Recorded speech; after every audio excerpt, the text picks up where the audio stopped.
Hello, hello, hello, hello, hello, and welcome to Coffee Mornings with the Kaiju. Me, I'm the Kaiju. Yes, it's me, Lawson, from Live and Let's Dice, the channel that you're currently watching, unless you're watching this somewhere else. I don't know why you would be, but here we are. How's everybody doing? We're all good, we're all settled in. It's Thursday, it's nearly the weekend. You know, really put the parking brake on that overexerting yourself. Just have a nice chill time. But yes, the secret is out. This week I will be painting some models that has been very kindly sent to us by the Mikey's watching me on Pirate Bay. Brilliant. Hello Mikey, hello Lars, hello John, hello Jam. Yeah, so very kindly we've been sent some minis from the current Resident Evil the board game Kickstarter. It's currently happening right now, by Steamforged Games, who are a lovely group of people that have done some wonderful board games, and they do make some wonderful miniatures, and they were very kind enough to send me some to paint up on stream for you guys today, and I'm very, very excited, because they're cool. Zombies are cool, Resident Evil is cool, you guys are cool, I'm cool. We're all cool. So I'll show you some. Some I left next door, and I forgot to get them. But I got the two ones because they asked me, "Oh, do you have any favourites?"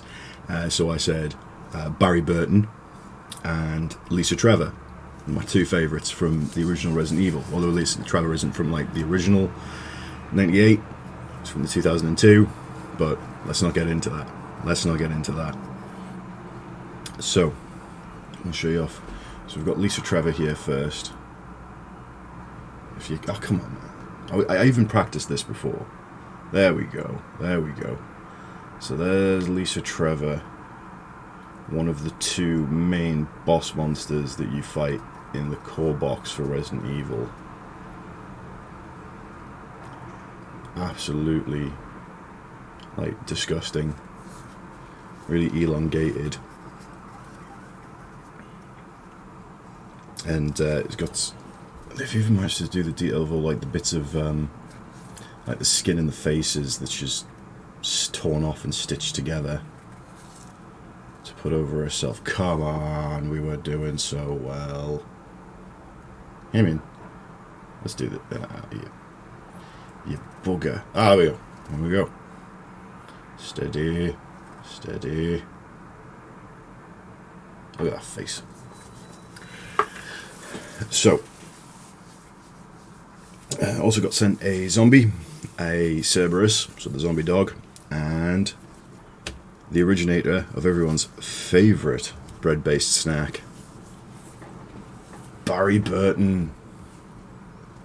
Big Barry Burton, one of my favourite characters in the franchise, because even in Resident Evil 1 he just seemed really done with everything. Just like, for fuck's sake, not again. Like, what weird shit is this? Like, he'd encountered some kind of, like, body horror situation before, and he was just like, nah, I'm not doing this one.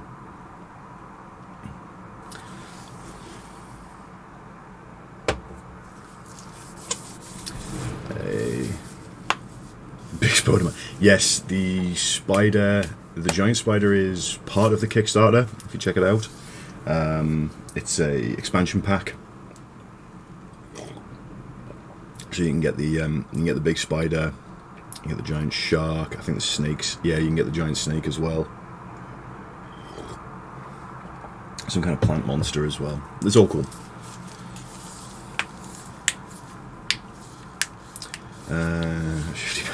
Hey, Julie. It's good to see you. I heard you're in our neck of the woods this weekend, aren't you? What are like size-wise to 40k guardsmen? Right, have I got? I'll tell you what, I don't need guardsmen, but I'll dig out a, your standard comparison marine. Let's have a look here.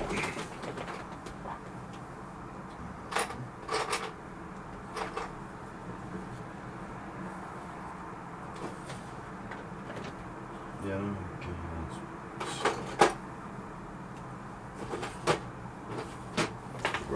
So, dug out Space Marine, like an old, like a firstborn Space Marine, just for like size comparisons. So they're about the size of a Space Marine, well, a bit shorter of a firstborn Space Marine, and they are compared to Primaris. Actually, we'll get that. Yeah, well, line it up like that, and then the base levels are at the same height. So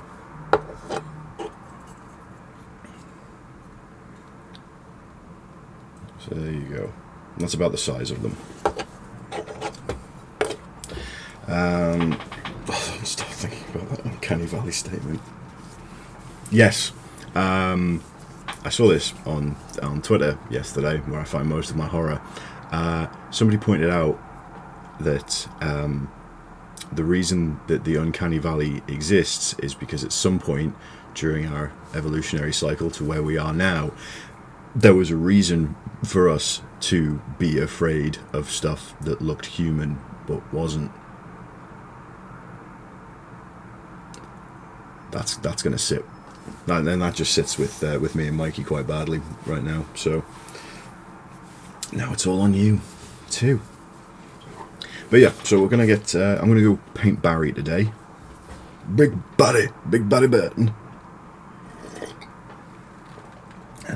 Of course, big old cup of coffee. Sorry if I sound a bit off. I've had a touch of cold for the past couple of days, but I think it's starting to shift off now, which is nice. Because I've been chugging nothing but like caffeine and turbo lemsips. It's been great. Turbo lemsip is the way forward.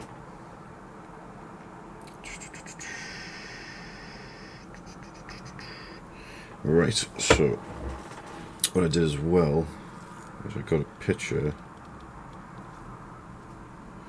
of the classic Resident Evil 1 concept art Barry, because I really love the colours on this. It's very, very bright and vibrant, very comic booky, and I quite like that.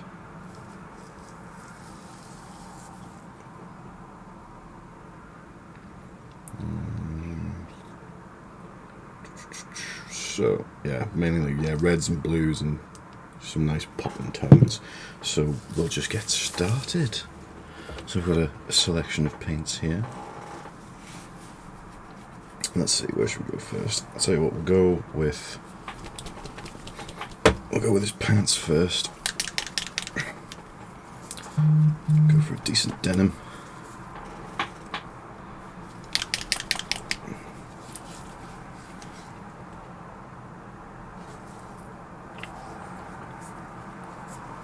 But yes, once again, big thank yous to Steamforged for reaching out and asking if I wanted to paint some minis. So hell yeah, I want to paint some minis.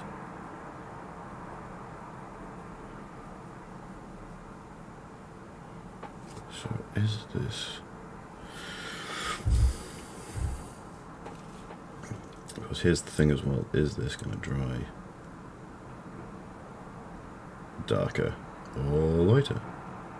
I can't remember. I use this colour a lot, but I always forget. I'll just thin that down a bit. Because I did a little zenithal. Nothing major, just like a little quick one. Just of a mid-grey. Just so I could see a couple of different tonal values, which I am probably now going to obliterate by a layer of paint that is far too thick. Such is life.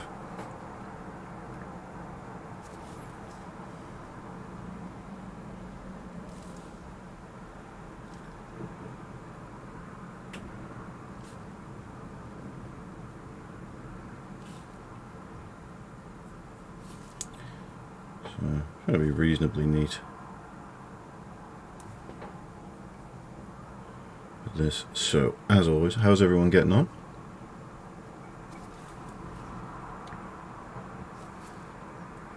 Anyone got any grand weekend plans?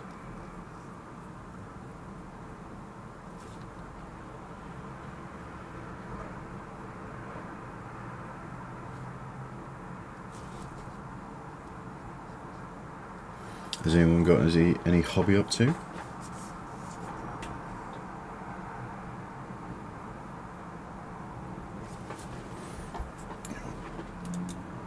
Switch this up a bit.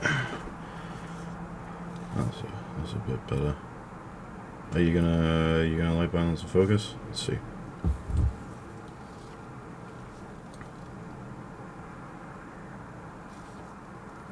Hey, Gimli, how you doing?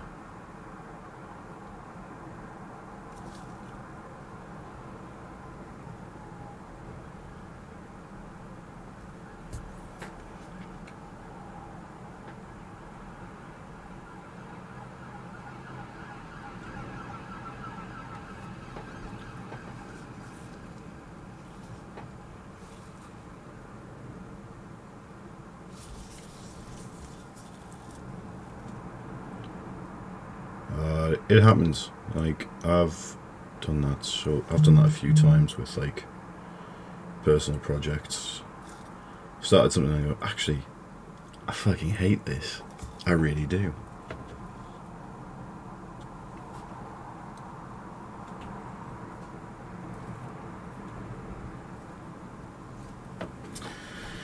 Grand Comic, it's Newcastle. Hey, well, I mean, Newcastle's a wonderful place.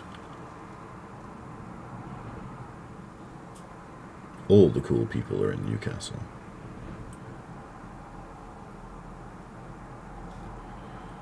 Okay.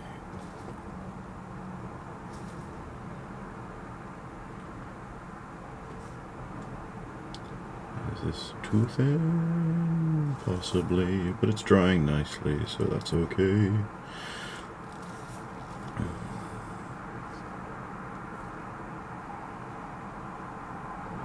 Hey, Crazy Doug. Big smooches to you too, Crazy Doug.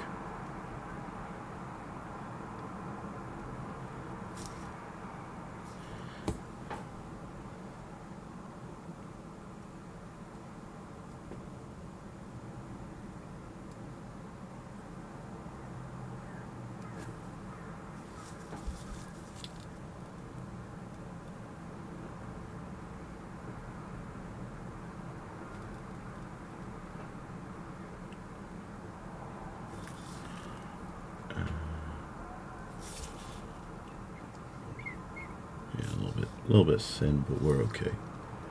We're okay, we can save this.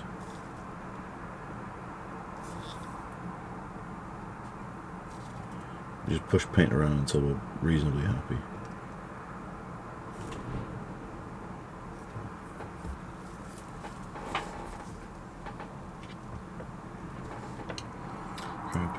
Everybody starts out, like, everybody's always, oh, crap paint and things like that. It's like, you just haven't done it enough. Like, it's like anything.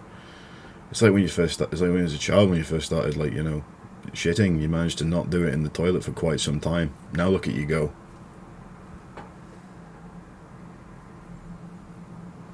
You just got to work at it. It's all in the technique. Both painting and shitting in the toilet.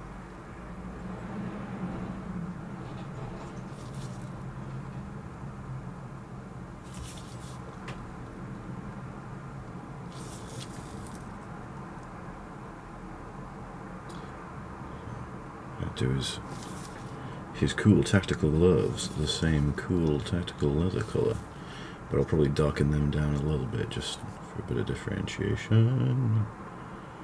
As I said, not too worried about going over some areas now, especially not like the tiny fingies, the tiny wee fingies. Oh, and as a reminder to people, the deadline for the Crafting Kaiju mini painting competition is midnight this Saturday.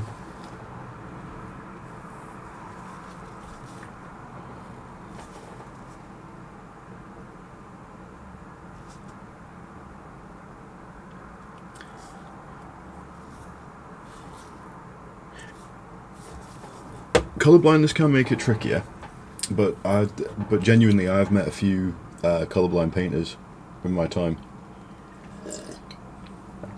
and I really wish I could remember what they said about it, but it was more it's the technique.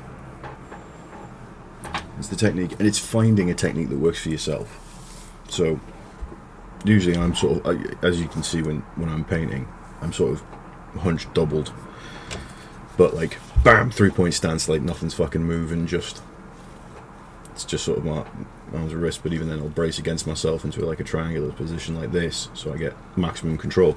Some people, if they've got handshakes or if they have like any sort of like motor issues or anything like that, otter stance is a great one, where you sort of lean back, you brace everything up towards your chest like you're an otter having a nap, and then you go like that. You have a great time.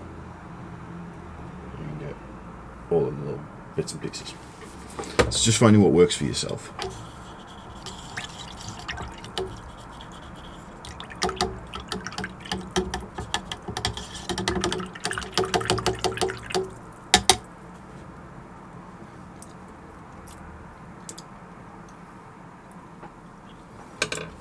Right, so we've got some pens on the go here. Is there anything else that needs to be sort of pens related? No, I think we're okay there. Yeah, just that. Okay, so what I'm thinking is I'll just block in the main colours now, and then I can go back and play around with highlights and washes and things like that. So I'm just blocking in some mid-tones.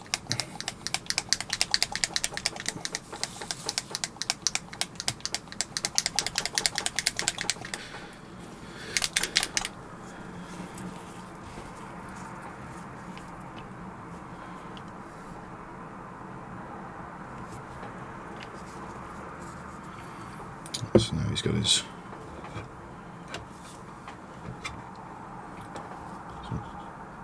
impossibly red battle jacket.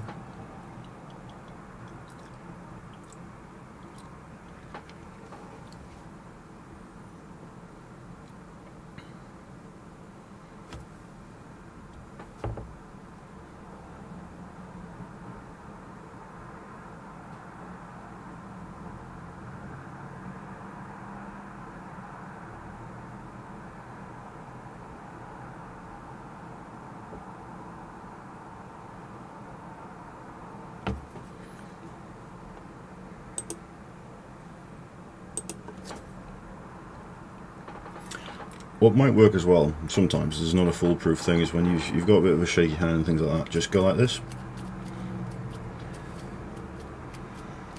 Open and close your hand a few times. And I find that tends to calm things down a bit. As I said, things work differently for different people. I am not a doctor in any way, shape or form. But yeah. So we'll go for the impossibly red battle jacket. This is going to take a few coats because this is quite a thin red.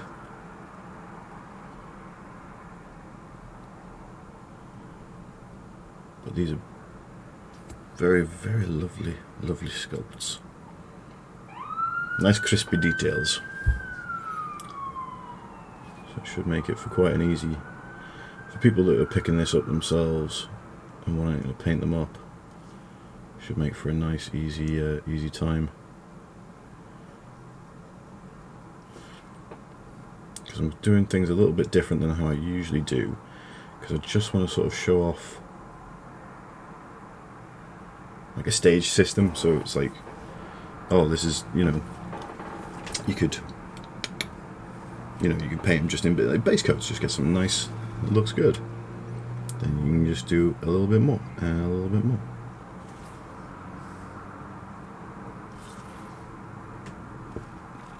Whatever you're comfortable with at the end of the day.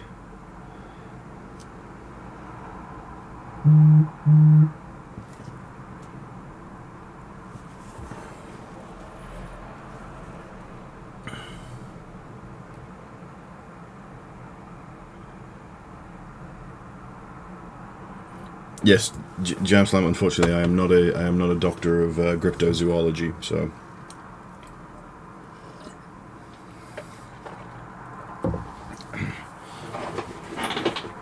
yeah, sometimes gluing can be an absolute bastard.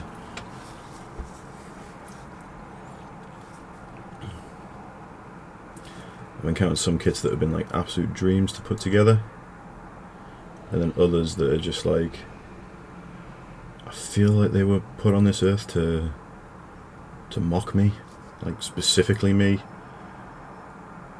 I try not to be so egotistical in the small gripes and maladies of my everyday existence, but putting together some models, I'm just like, you had it out for me.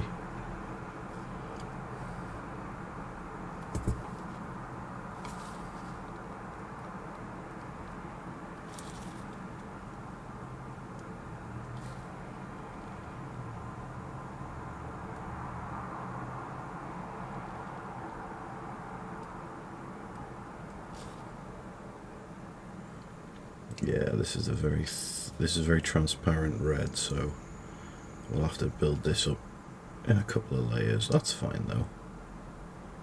That's fine. We can always come back to it.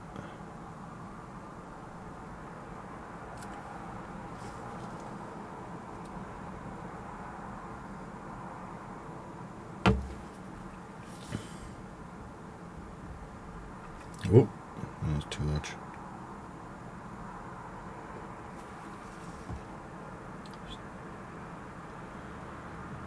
Spread you about a bit.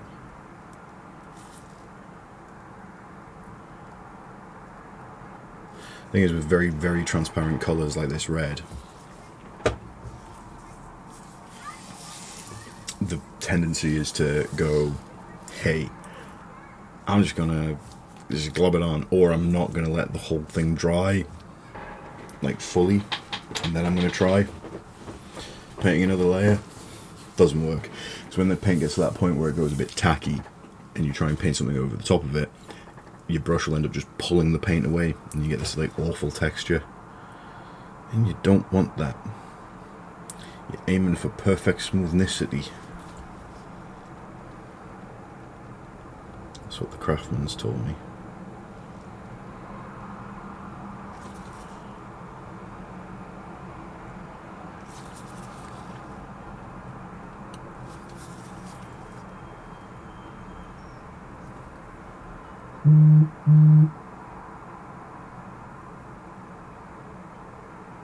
I don't know if you can hear that, but my phone is going bananas.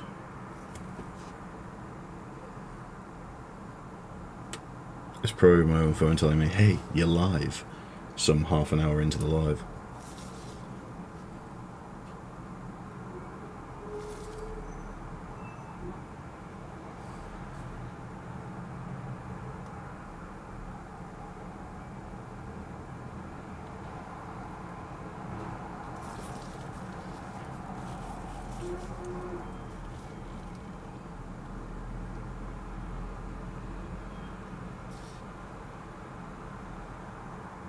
Oh yeah, me and my partner went down to GW and we got the Sisters of Battle with a free model of the month, and we got them and they were unassembled, and we're like, fair enough, that takes 2 seconds or whatever like that. And we're looking through and we're like, this is so many pieces, it's so unnecessary.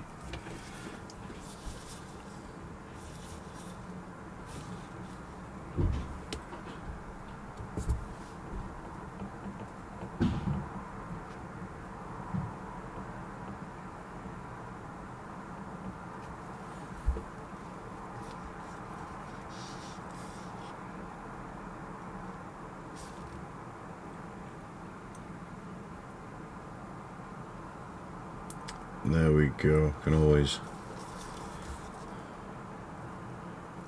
rely on Gimli. If there's any small issue or something slightly untoward with a stream that's going on, Gimli will always point it out.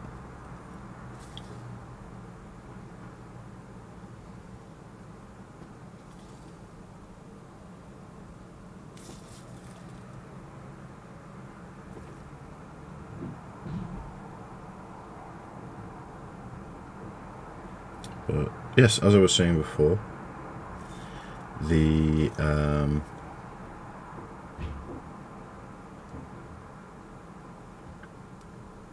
painting competition will be closing on the 31st, so you've got until Sunday if you fancy entering.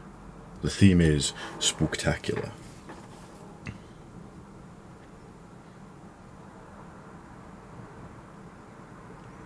This guy you hit, where are these minis from?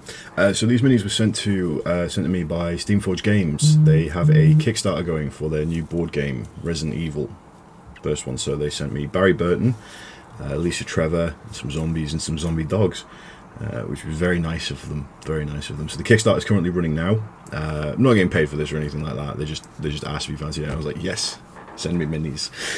Always send me minis. And it's just nice, like having a good time painting up Barry Burton. And yes, the Northern mouse mat.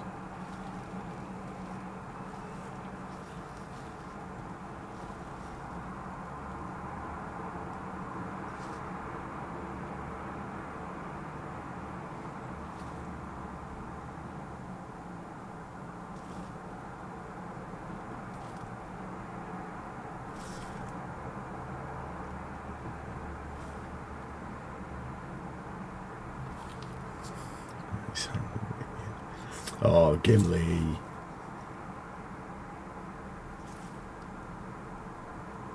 Don't be like that. I think it's great. It means I know that there's something going on. Because if that thing is incredibly loud, I'll just put myself on Do Not Disturb.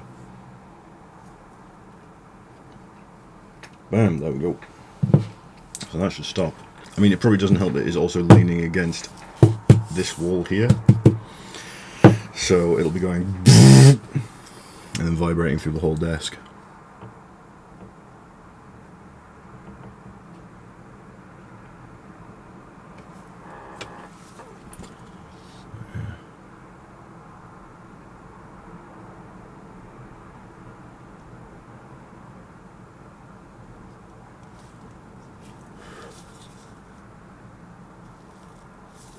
So you can kind of see what we've got going on here.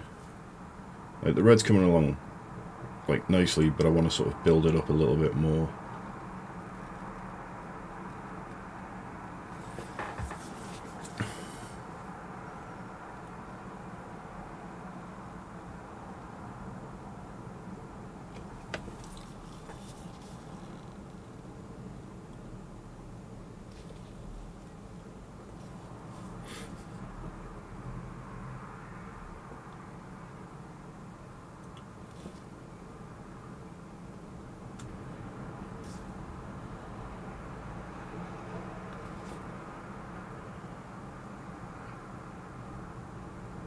So, do we have any fans of the Resident Evil franchise?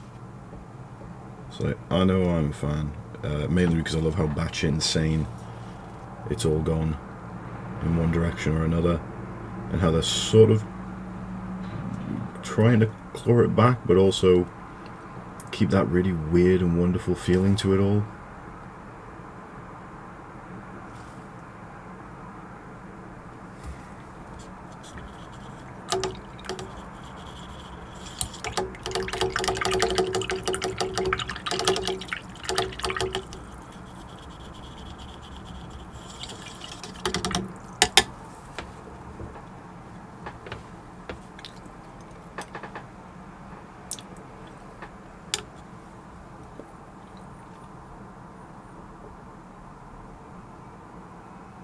Should go for it, man. I always thoroughly recommend everybody should try mini painting at least once.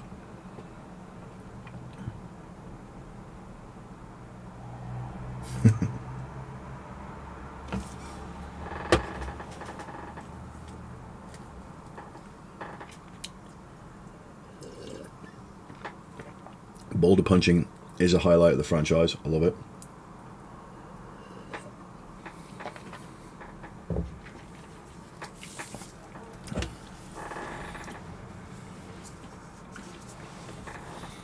But yeah, if you've got a local GW and you've not painted a mini before, you can always like wander in and you can paint up a mini there, see how you feel about it.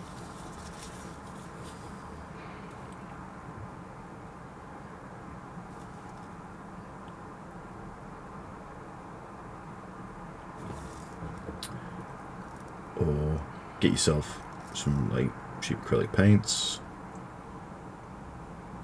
maybe some Poundland Army Men, something like that. See how you feel.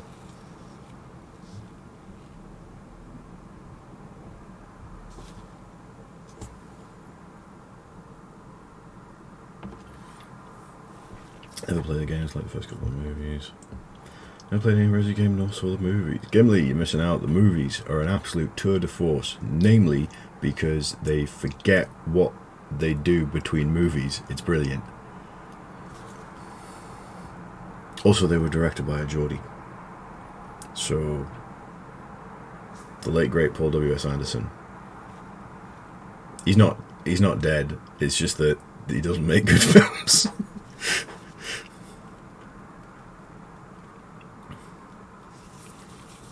Like,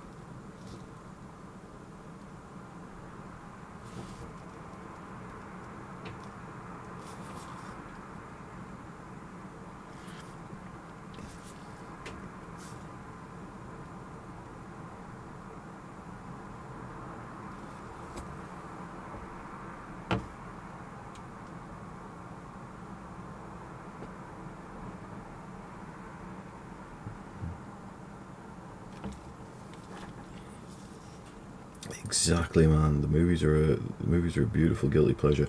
I forced Mikey and our housemate Chris to sit through all of them, pretty much back to back.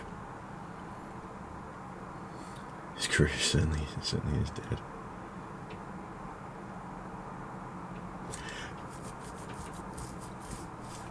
Yeah, the last film that Paul W.S. Anderson did was Monster Hunter. I don't understand why Capcom trusted him with another franchise. It was just such a bizarre choice, but hey, here we are. I've not actually seen Monster Hunter yet. It might be good. I don't think it is. News movie. Yes, Welcome to Raccoon City. I'm I'm on board with. But I'm a bit of an eternal optimist. I'll always let people, I'll give anything the benefit of the doubt to a certain point. And then if you keep displaying the same behaviours or patterns, I'm just like, I'm done with you now. But Welcome to Raccoon City, I think, could be a nice, fun sort of actiony horror.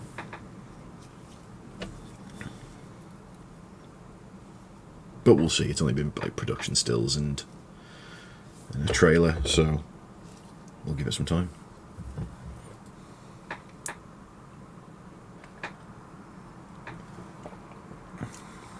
Yes, it's usually a good sign that you're watching a Paul W.S. Anderson movie if Mila Jovovich is in it. Because I went through a stint a couple of months ago of just watching, I'd go on Netflix and just watch a crap action adventure movie. Because I love action adventure movies, so,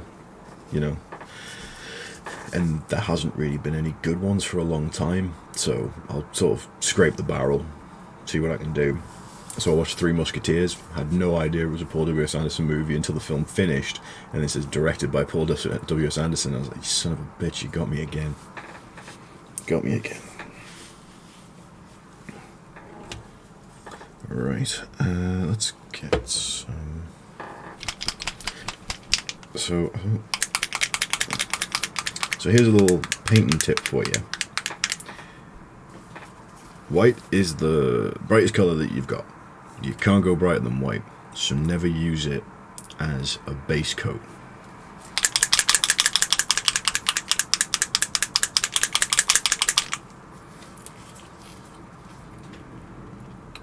Oh, Jesus. This thing's a little bit... I think this paint's seen better days. Ooh.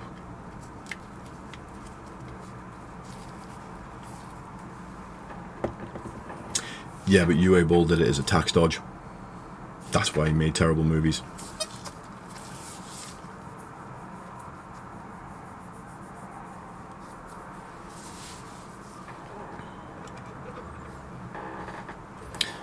So back to the white thing, because he's got a white t-shirt underneath, and you can kind of see the sleeves on the sides here.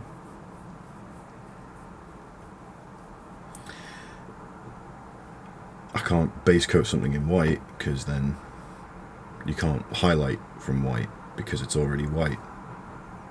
So I'm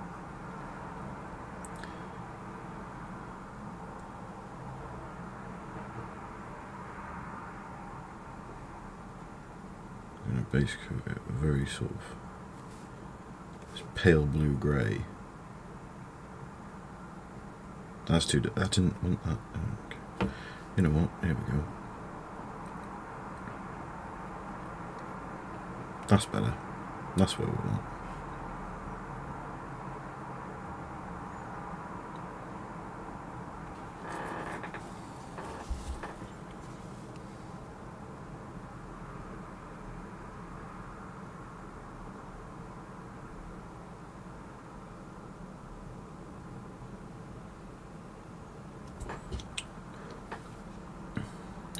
The thing about painting white with acrylics, I've noticed, is that sometimes it can be very chalky,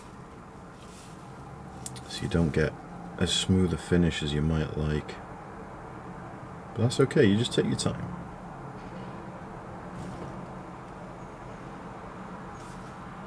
Get a good point on your brush. Just take your time. So, I'll be coming back to do the Stars logo properly.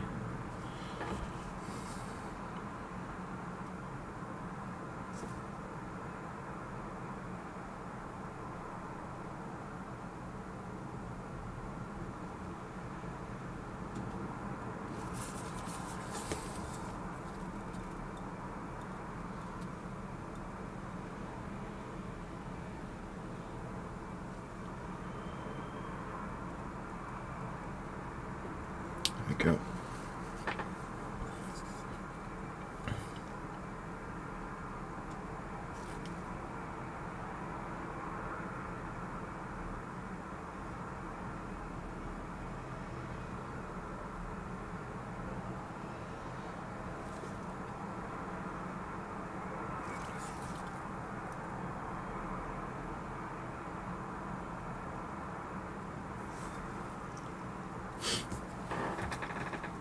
Yeah, off-whites are great. So I was raving about how much I loved the off-white that I got from Rupert Bones the other week that I was using on the Gene Stealer Cultist.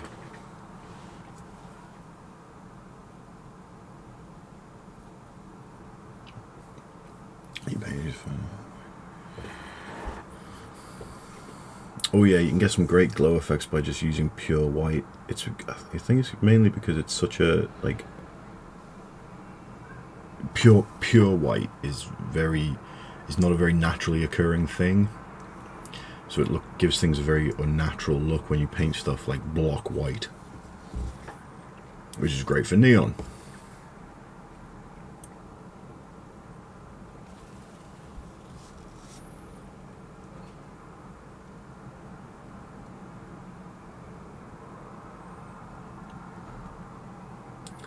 So the main things I'm aiming here with the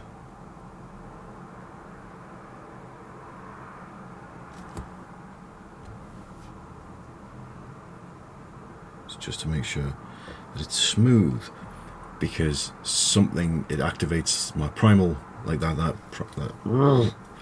when you're trying to paint something and it comes out chalky, like the finish you want isn't like what's coming out, you're just a bit miffed.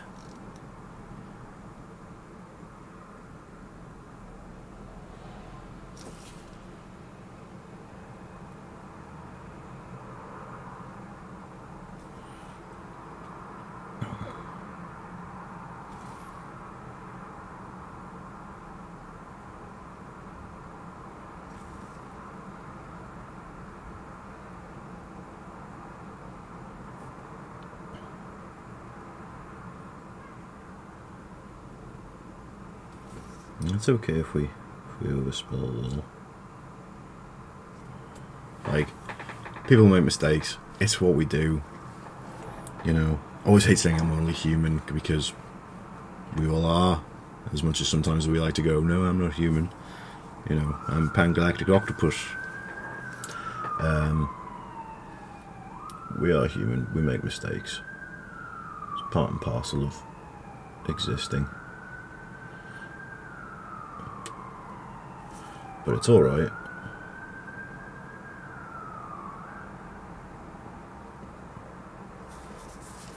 Because for the most part, people will understand that you make mistakes.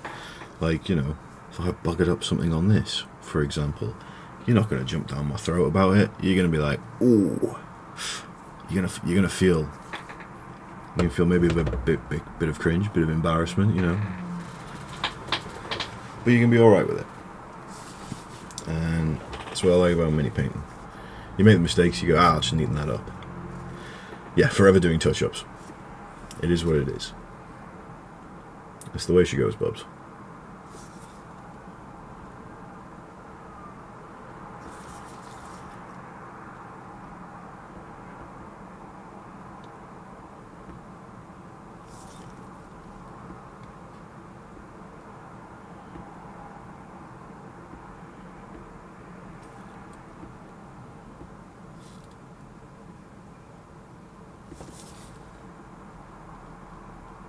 Whoop.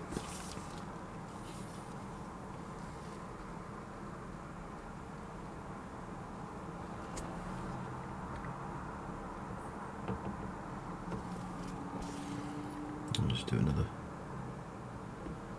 coat on this side.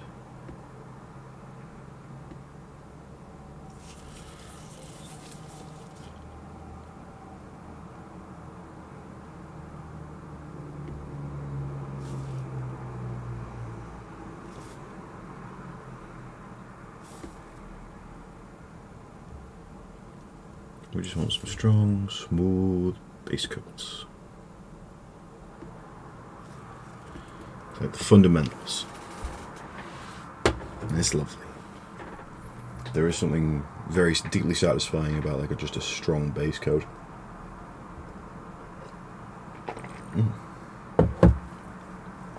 That big old swig of coffee.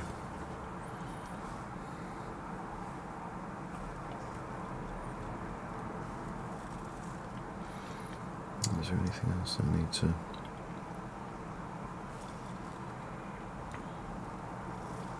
I'm going to say no for now. I think we're alright here.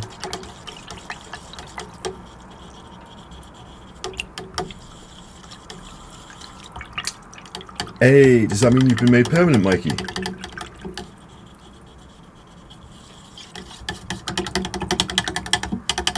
Oh, get in if that's the case.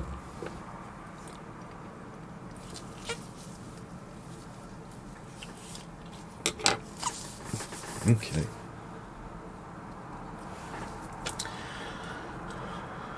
What else we got here? So, do a little skin tone here.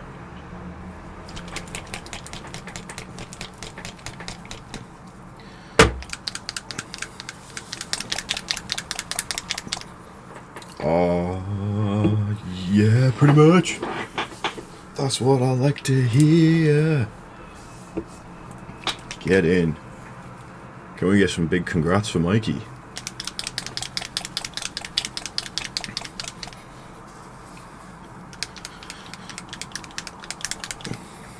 Mikey is, of course, Fang and Bang on Twitch and one part of Live and Let's Dice.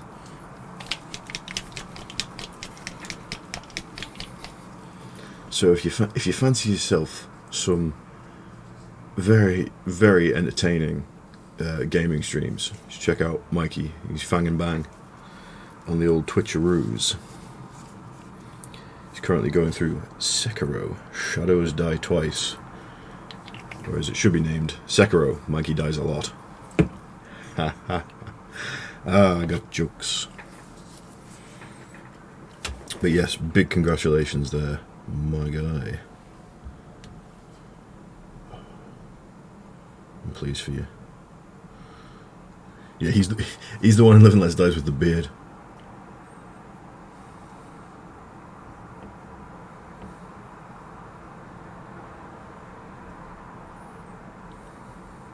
What's it? What goes like? Bang, bang, bang. It always makes me laugh. Right, we get some skin tones in here.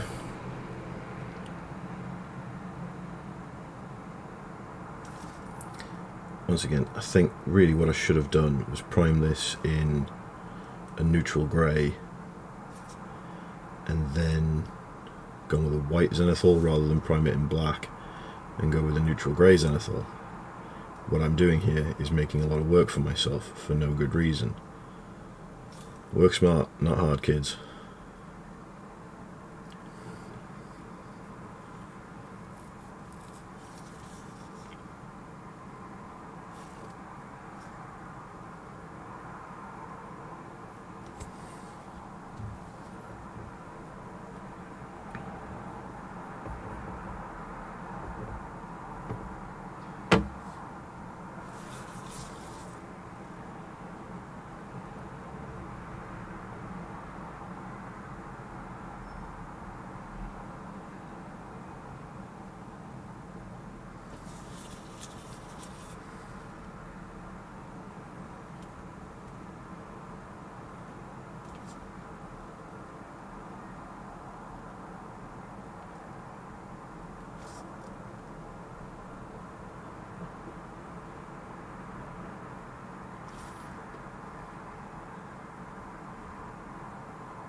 Doing a little pain, getting the other side of that bicep. Barry Burton's like smuggling some hams in his arms here. Not like Chris Redfield, you know, boulder punching Chris Redfield, but still.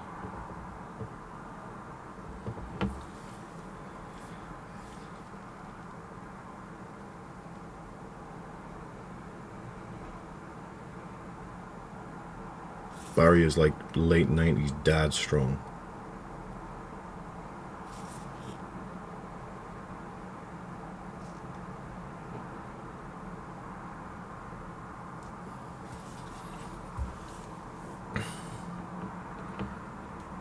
He's the one from Wild with hair. Nice beanie.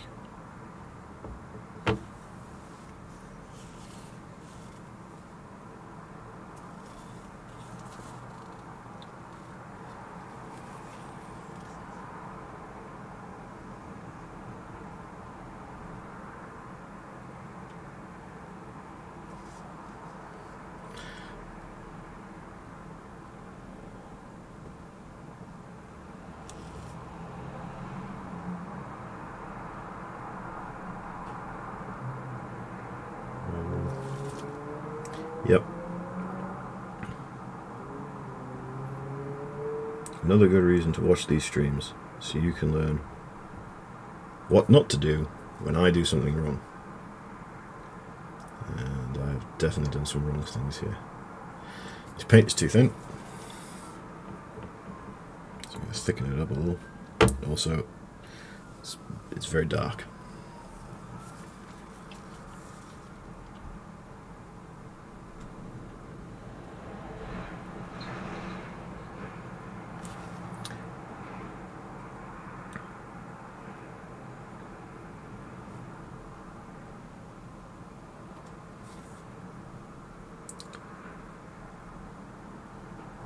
We are congratulating Mikey because he's been made permanent at his job. It's a job that he likes and is good at.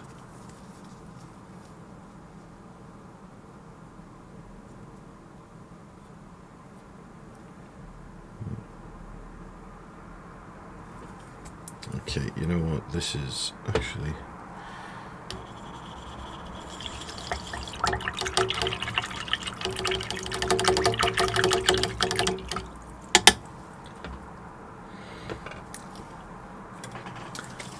Oh, so I'm going to do something I don't ordinarily do here.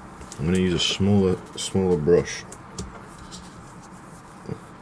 So usually I tend to sort of switch between a 0 and a 1.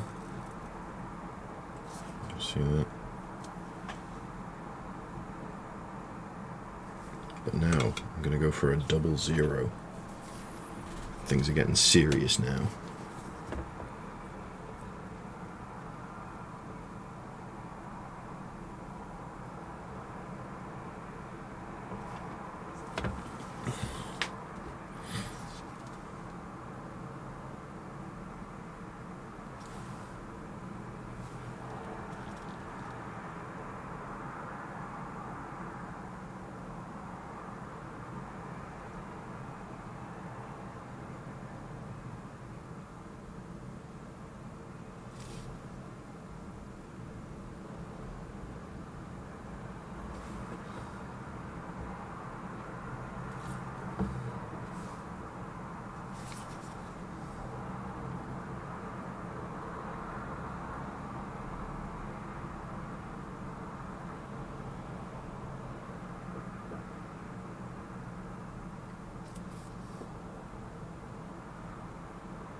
Okay, so the face is a little bit messy, but that's okay, because we'll go back and we'll neaten up.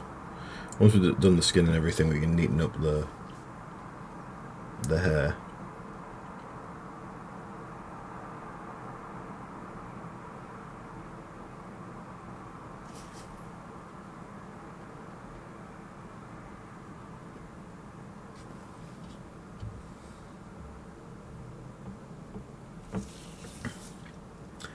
I think the place where it's going to get quite difficult is painting this part of his neck and chin. It's alright. We're okay. Let's get you back in there. Thank you. Oh, here's me.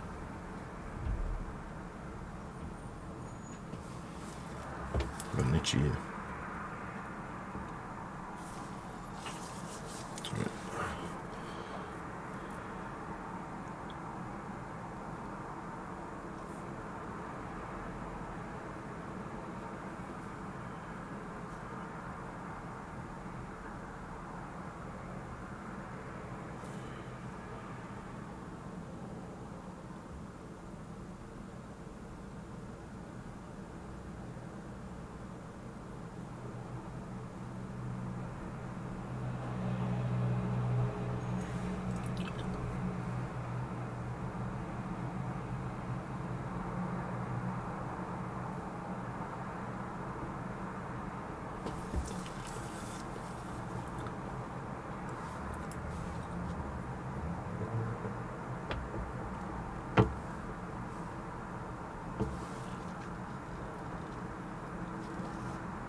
What's my favourite terrible Resident Evil line? I mean, Jill Sandwich is a classic. Master of Lockpicking, that's a good one. But my favourite terrible Resident Evil line, mainly because me and my friends just quoted it to each other like constantly when we played. Was it Resident Evil? Yeah, it must have been Resident Evil 5. And you just go, and it's fucking Wesker when he sets Jill after you, and it's like 7 minutes. 7 minutes is all I can spare. And just like pretty much anything that Wesker says is just pure molten cheese. But that one just specifically just absolutely popped us all. So for weeks, months, and even years after, everybody was just like, "You got a minute?" It's like 7 minutes is all I can spare. Crush.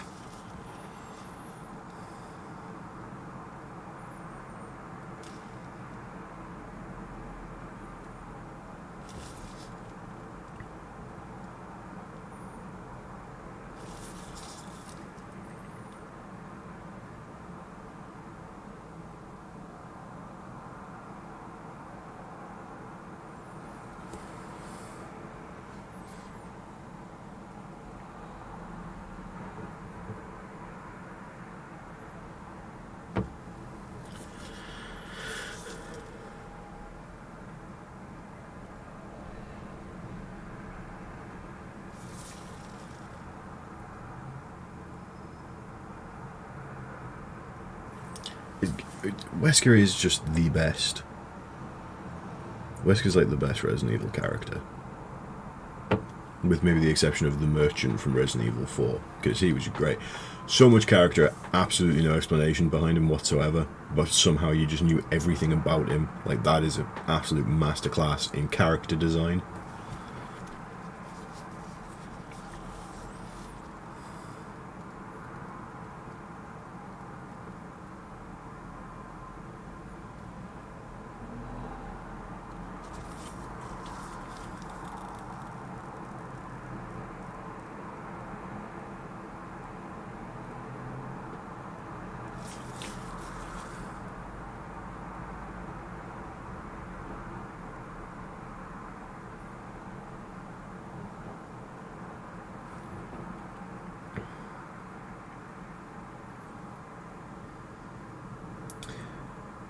Now this might be a bit of a deep cut, and I don't mean this in a sort of a snooty way whatsoever. But did anybody read the novelization series of Resident Evil? There was a series of books that were either novelizations of the games, or they were like spin-offs. I think most of them were written before number 4. Various like other side characters, so had stuff like what Barry was up to, what Rebecca Chambers did, a couple of like Chris and Claire and Jill and stuff like that. But they tried to, because some of the events took place either between games or during games, or were novelizations of the games, they kind of use them as an opportunity to try and sort of like plug plot holes here and there, with the invention of like this brand of like this original character called like Mr. Trent. And Mr. Trent like was never given any like major explanation. He would just sort of like turn up occasionally and give items, or MacGuffins or information to characters to sort of like explain why they then, when they appeared in the game, they would know something or have something.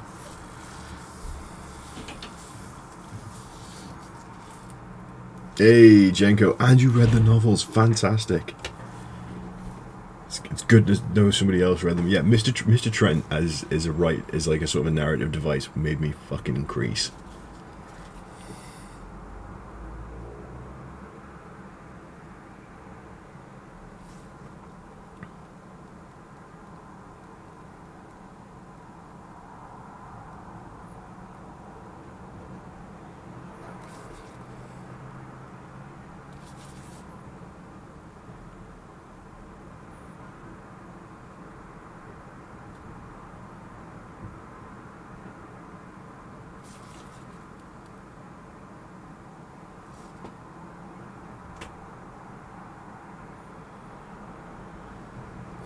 Like the ones that stick out in my mind is in the first novel, Mr. Trent turns up and gives he was the MacGuffin machine, because in the first novel he like when Brad Vickers he's like just gonna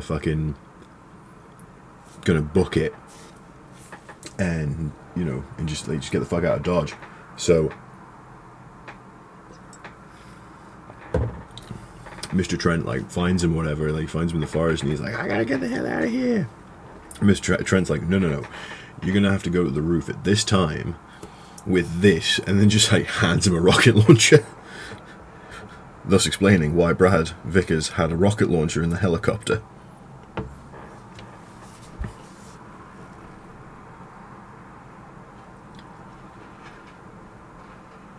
But then to plug their own plot hole of like, well, why in the games is Mr. Trent never referred to? Why does nobody just go, oh, Mr. Trent gave me this? He sort of just swears them all to secrecy, and they're all like, I sound.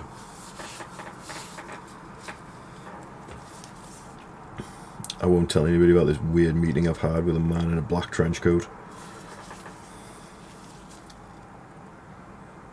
who's handed me military-grade ordnance.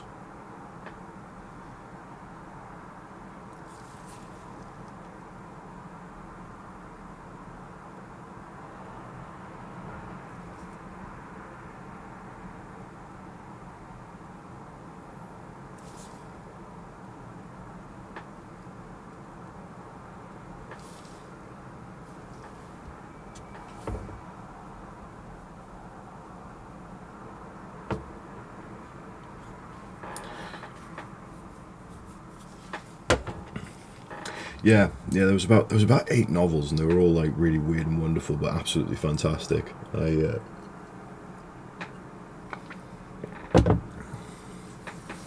would like once a month, I'd go to my local Forbidden Planet, like back before Forbidden Planet sold other stuff that wasn't Funko Pops, and like grab one each month.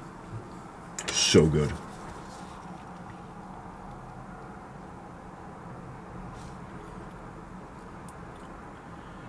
Because although I played a lot of like the Resident Evil games and like growing up, I wasn't actually allowed them because I was too young.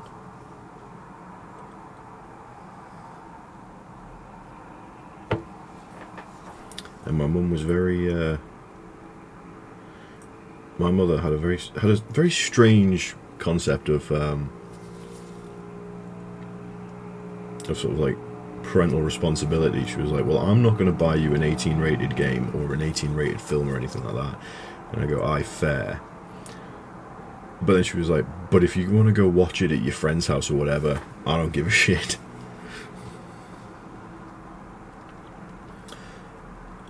Ooh, egg buddy, nice. Yes. Get yourself a nice egg buddy, mate.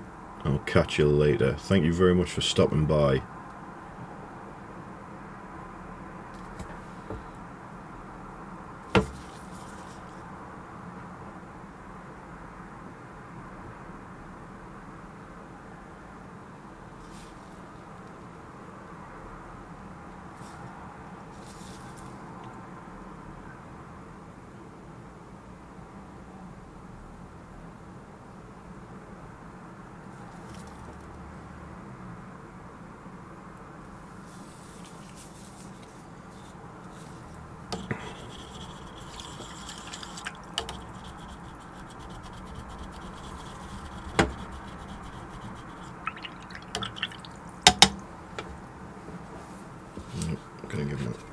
Give it a little wishy wish.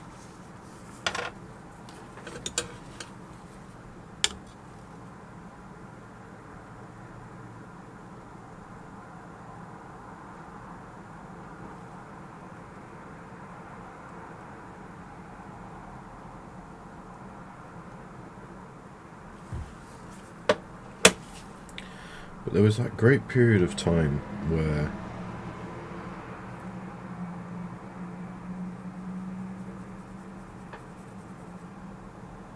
parents have the idea that you're going to play, watch it, you may as well, cousins, so you might as well watch it at home. You see, this is where your parents' thought process and my mum's thought process sort of would overlap. So she was like, oh, well, you're just going to watch it with your mates, so I don't need to do shit.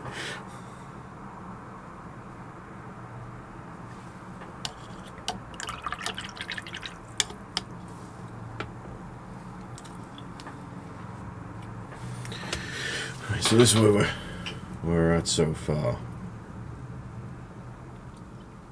So really, it's just sort of like the leather and the metallics.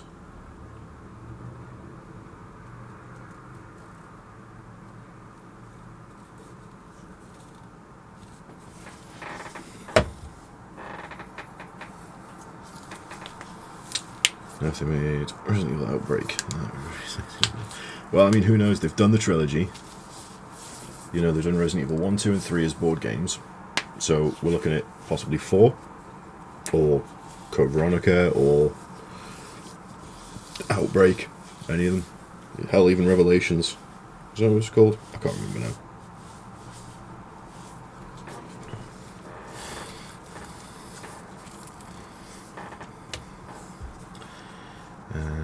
Okay, so it's mainly it's leather, gunmetal, and hair that we need to do. So I'm just gonna check which way around because I picked up 2 sort of leather and hair colours. I just need to check out. They're quite similar, but his hair's a bit more reddish. He's got a bit ginger to him. He's got a bit of ginger to him, so we'll go with this dark flesh tone because it's a bit more reddy. And we'll mix a bit of red in.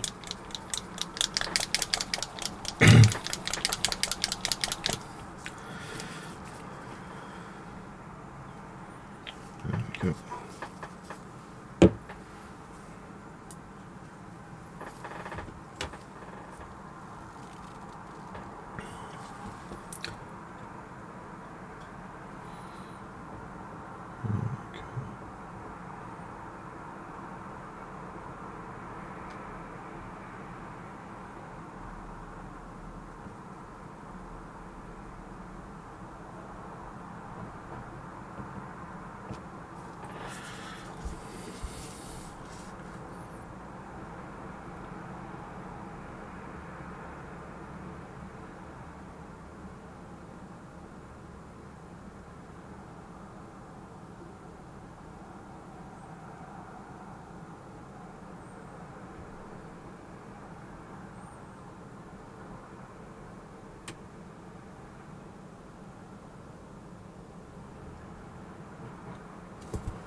painting in some lovely flowing locks.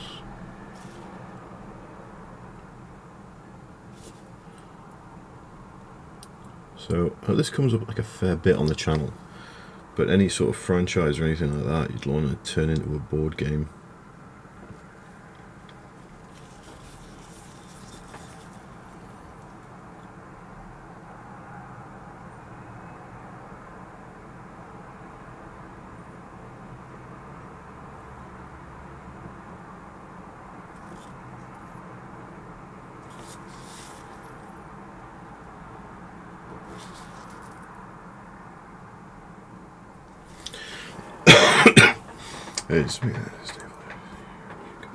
I think we will be getting a review copy. I'm not too sure, but Steamforged just sent me a couple of minis to paint.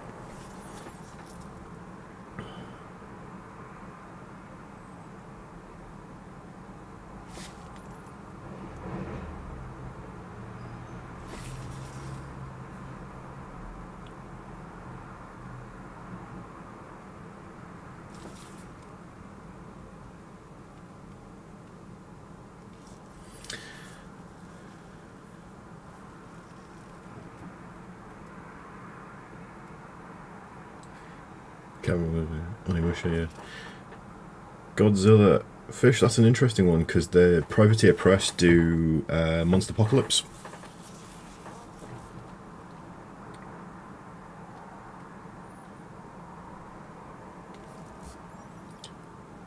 So it would be great if they could eventually, if they got themselves like a license for like official ones rather than ones like, rather than Kaiju with the serial numbers filed off. That would be great.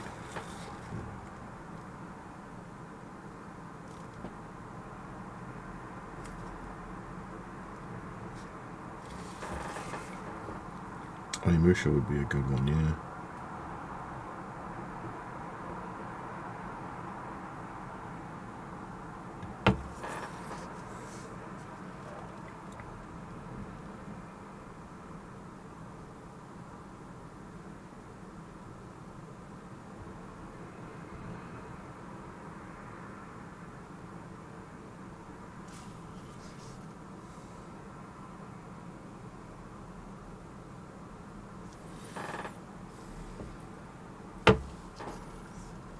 What is... Okay, deep breaths.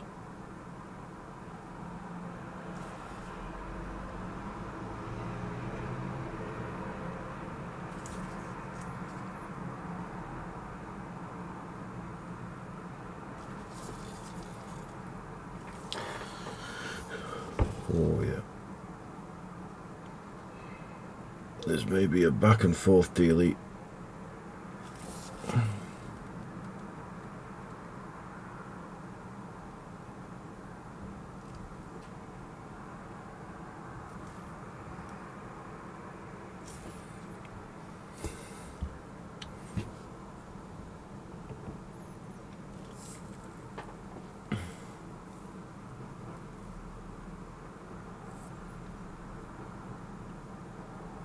Oh, that'd be a sick idea, yeah. So sort of like Pandemic. The idea is that you're all working together to sort of move things around, you know, keep the plates spinning.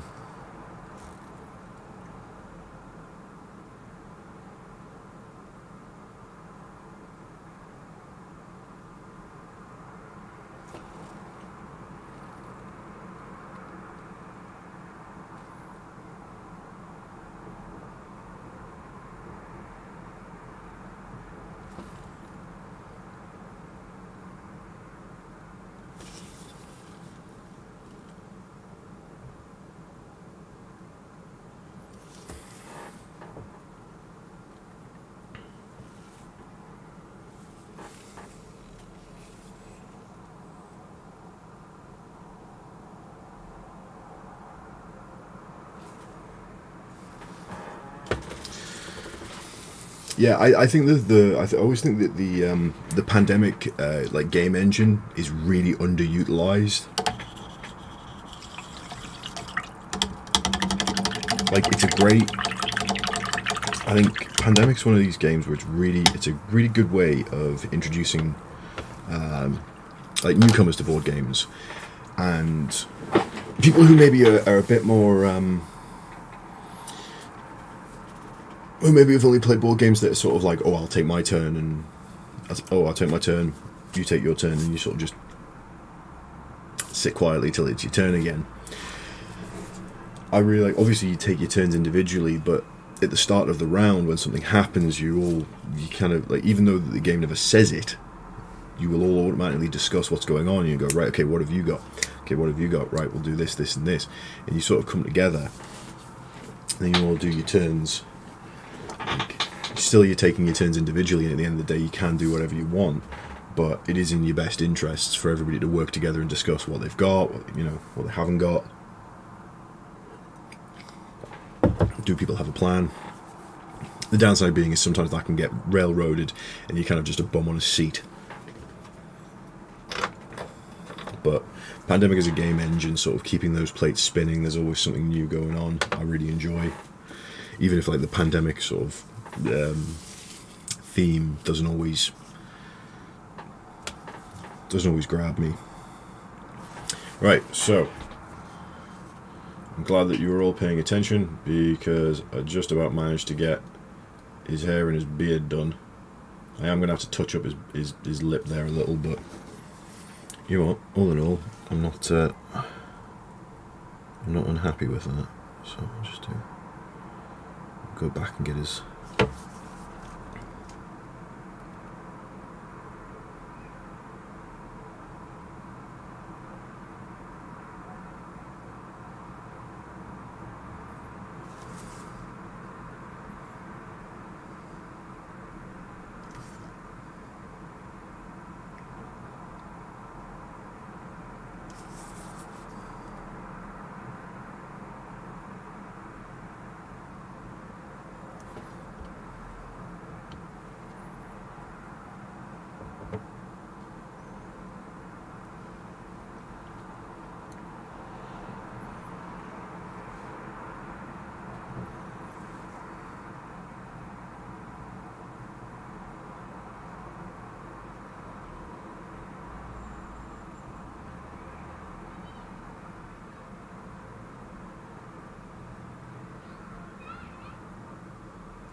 Well, this is the unfortunate thing, Gimli, is that Pandemic was a very nice game. Now it's a little bit on the nose.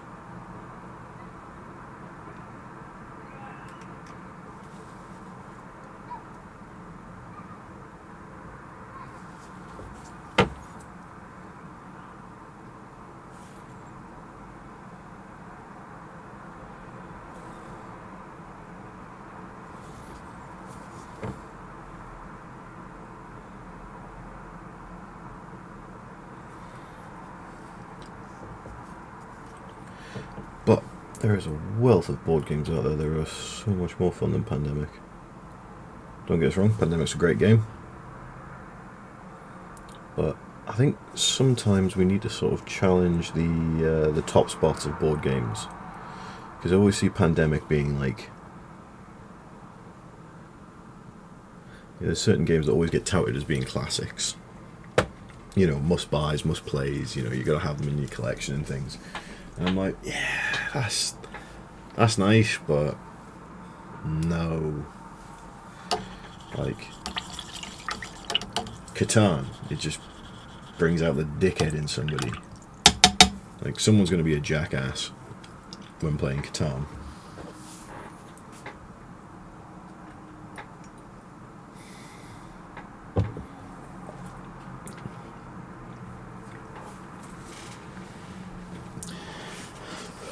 But there's some...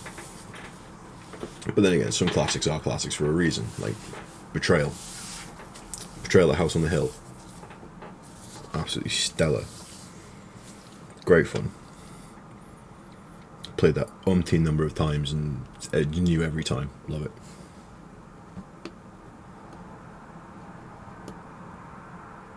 Yeah, Arcadia. Arcadia Quest is just one of the greatest games.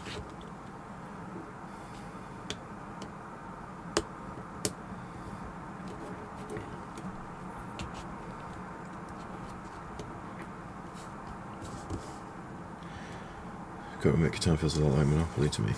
Ooh, what do you mean, Fish? I'm interested in hearing about this one. Because, like, I've got my feelings about Catan, so I'm always interested to hear what other people have to say about it.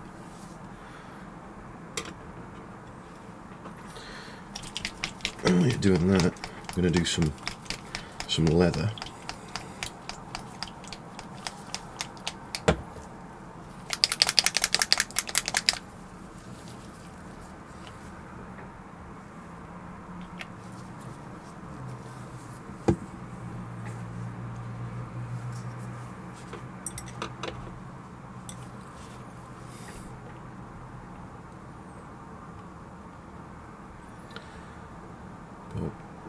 Yeah, Arcadia Quest I think is one of the most brilliant games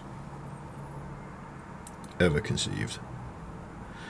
The problem with it being is that it's quite hard to get your hands on the base game now. I don't think it's been reprinted for a while.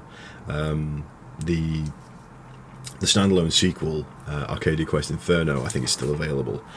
But with a lot of sort of big back, like Cool Mini or Not, like miniature heavy games, is that one, the entry point is very expensive, and two, a lot of like the side stuff and the expansions have become like collectors, like more collectibles items than they have been sort of just widely available. And some expansions are better than others. Like the Pets expansion is great, adds a whole new level of gameplay to Arcadia Quest as a whole. The dragons are very cool, adds an endgame sort of feel to it. The hero packs are levels of quality on the hero packs, which is a shame. And then you've got the last expansion that they did was Riders, and that was garbage. Riders was garbage. Just steer clear of that one. So it's a fairly passive chill game, but it always ends people getting absolutely. As rules, it's seen the worst. Yeah, I'm with you on that one. It's just, it does seem to sort of actively encourage people to be the worst version of themselves, which is a shame. Like, I get playing to win, you know, it's a competitive, it is a competitive board game at the end of the day. You should be aiming to sort of win, you know, get your longest road and things like that. But I feel like when it's done at the expense of not only somebody else, like, you know, you're going to bugger people over being like, well, I'm doing the longest road so you can't go through there, so that scuppers your plans a little. But then to like actively lock somebody out of gameplay is, yeah, like you've just said, Fish, yeah, locking somebody out of elements of gameplay I think is a bit of a shite horse.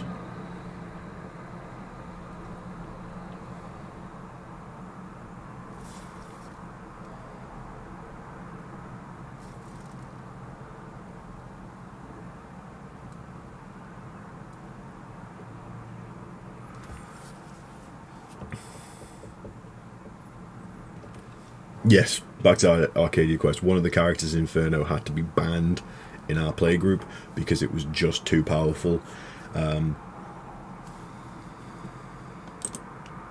It was just, yeah, Jack was far too powerful. You could switch around enemy heroes, items and things, and it would just, it would take you a turn to recover from it, and then Jack would just do it again.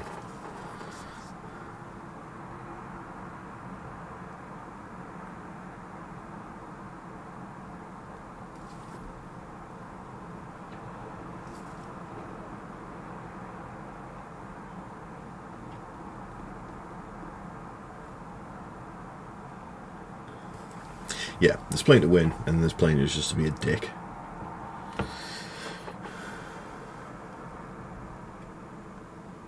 I think that's something that can sometimes bleed out into wargaming as well.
Hey there, Steph.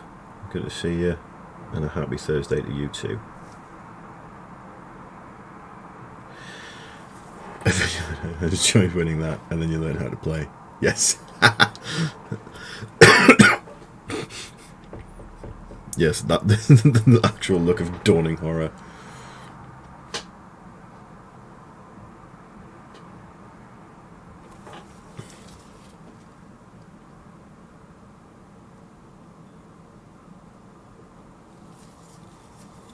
It's still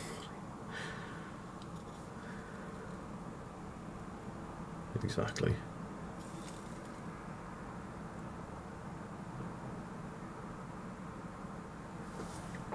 Yes, this could be an afternoon stream for somebody somewhere. Who knows?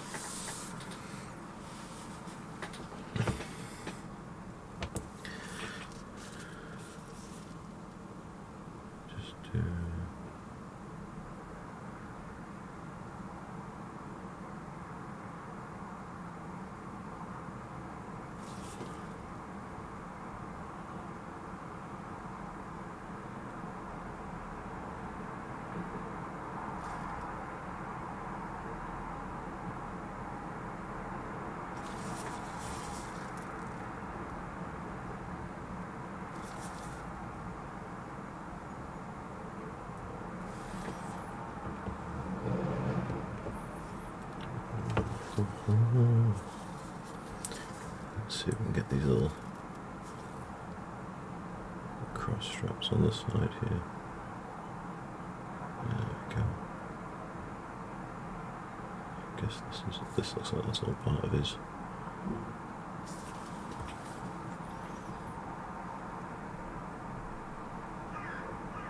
Oh, you've got a posh coffee. I've got quite a fancy coffee. I can't remember what it's called, but I'm sure Mikey will let us know because we have the same coffee now. I just put some French vanilla syrup in mine because I like a dessert coffee.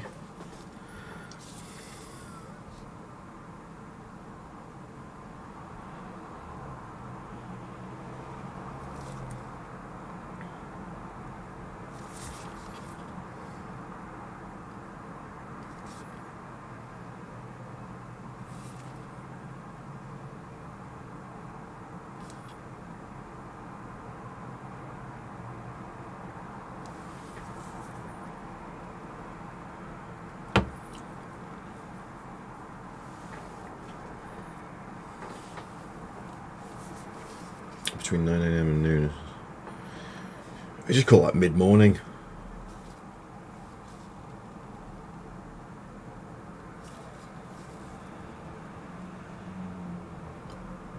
But I'm sure there's a better word for it.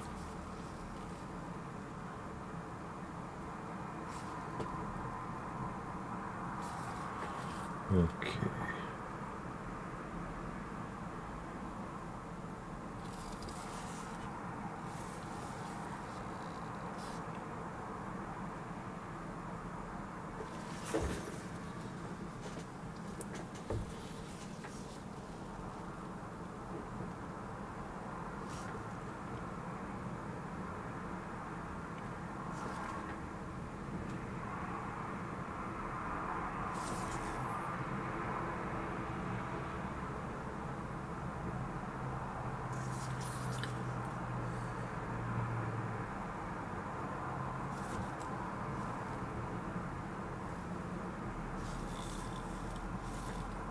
There we go. So that's the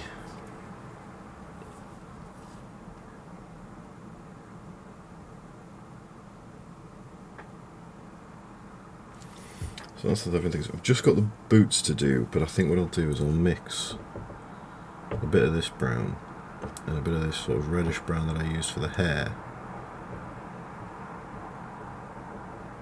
And just see what we got. Okay, more reddish brown there. Just so there's like a slight difference, like it's still leather, but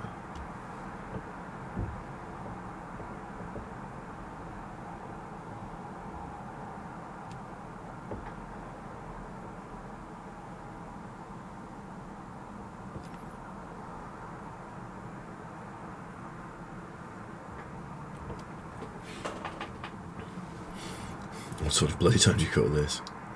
Yes. Sometimes referred to as, who the hell is calling at this hour?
Hey, Dr. Bacon, good to see you. He's getting drunk at home while wearing only underwear and sitting on your couch.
There we go.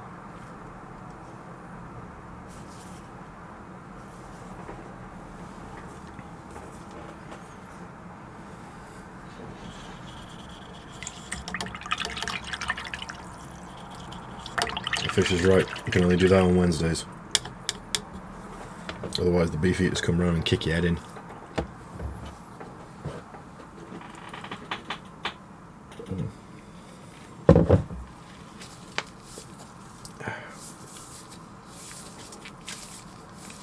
Good morning, Dr. Bacon.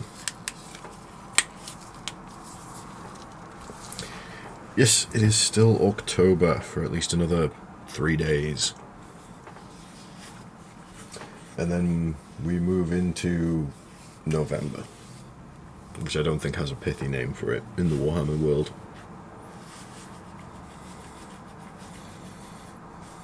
I think November's just known as don't buy anything because they'll be doing a big release at Christmas.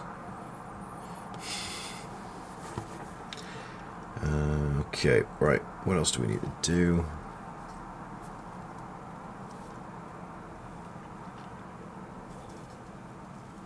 Actually, oh, I missed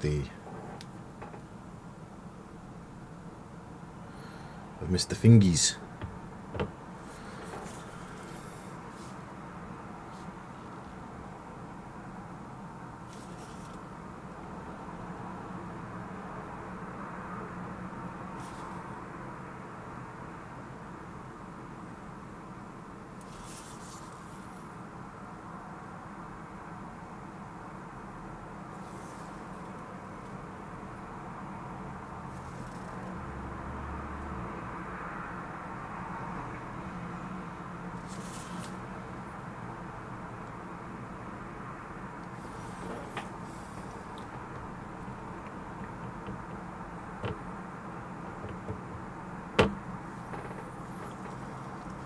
Just remember, Gimli, Fish didn't say which queen. He just said the queen.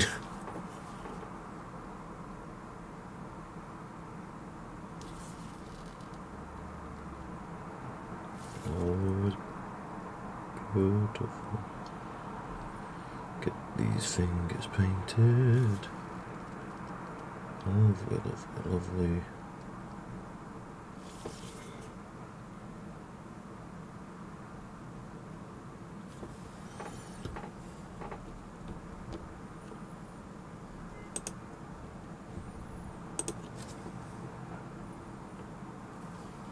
Yeah, neither of those have anything to do with Warhammer though, do they, Dr. Bacon?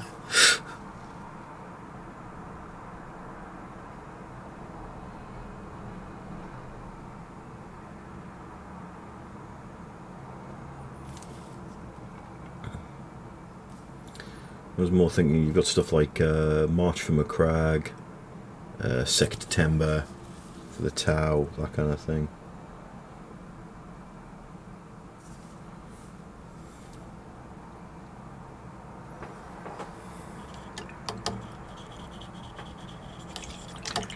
Combat patrol areas where the clans will be the signs.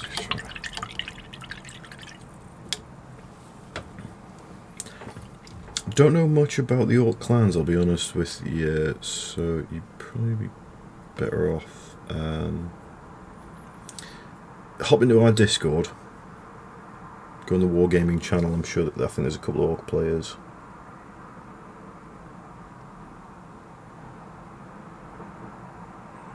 If someone could link the Discord, that would be a super fly.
I realise I missed his watch strap here, so we're just going to get that painted in very quickly.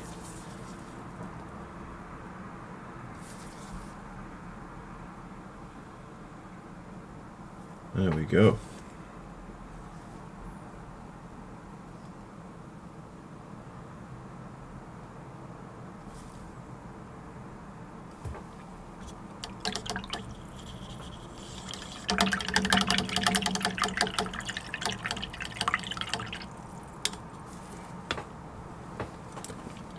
Alright, so let's got this.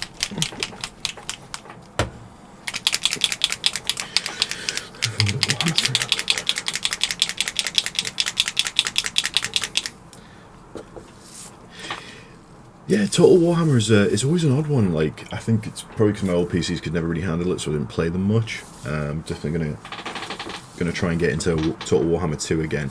But I've never really bought any of the DLCs. It's like,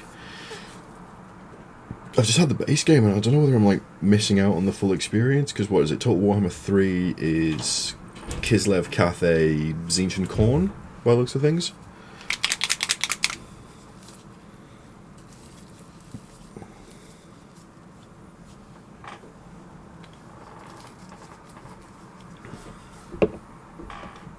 Be interesting to see who else they'll put in.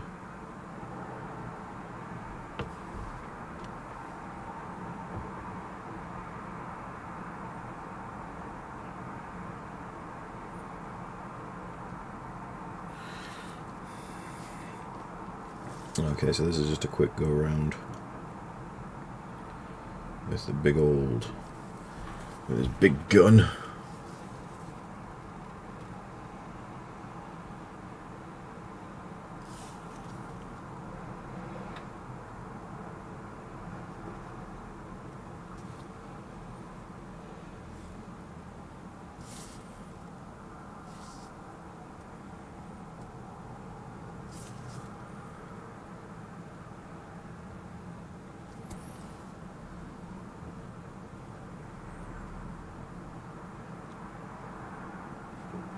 Oh, it's full warriors and demons of chaos.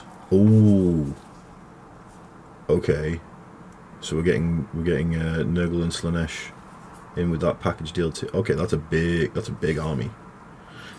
Because I saw like Scarbrand and Kairos Fate Weaver, so that's big stuff.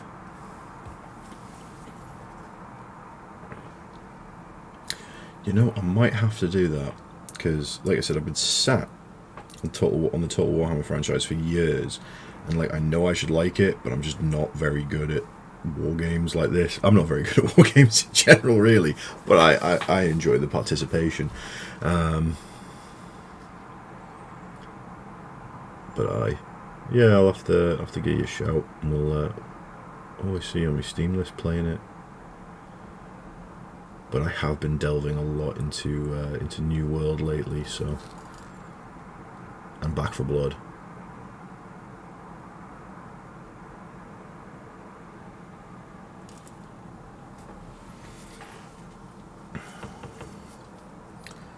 So look here, what else needs to be metallic? Oh yeah, it's watch face. That can be metallic. Little strap here, it's got a buckle.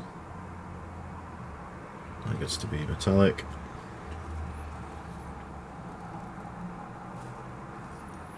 There's a belt buckle here. There we go.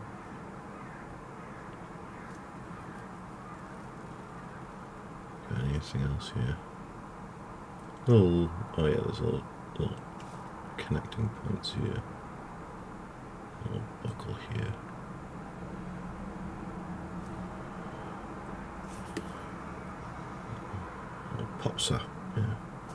Pop fastener, that's it.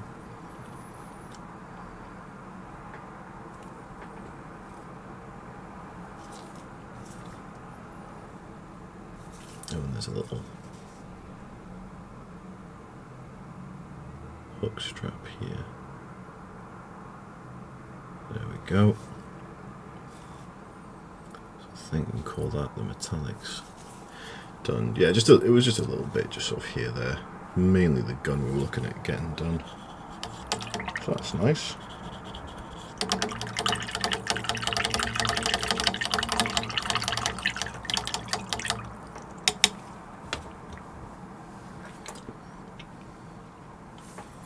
Anyway, I'm going to pop to the toilet very quickly, and I'll be right back. Do we have a holding screen or something? Yes.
Hello.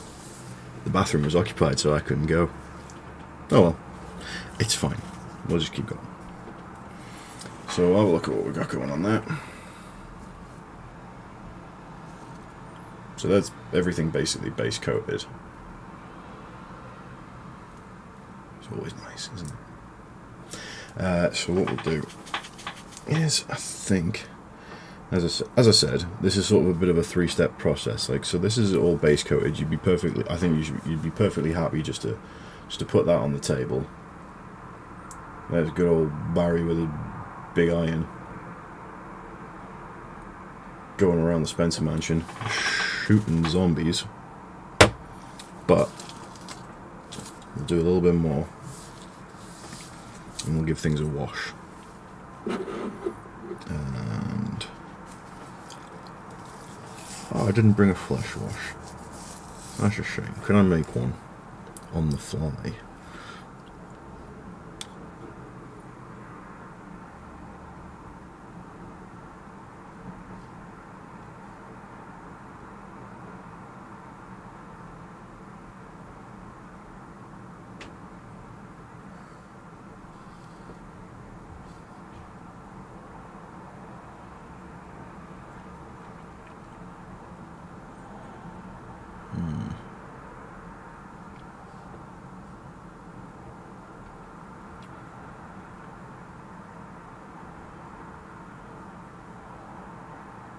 Oh, I think potentially this could work.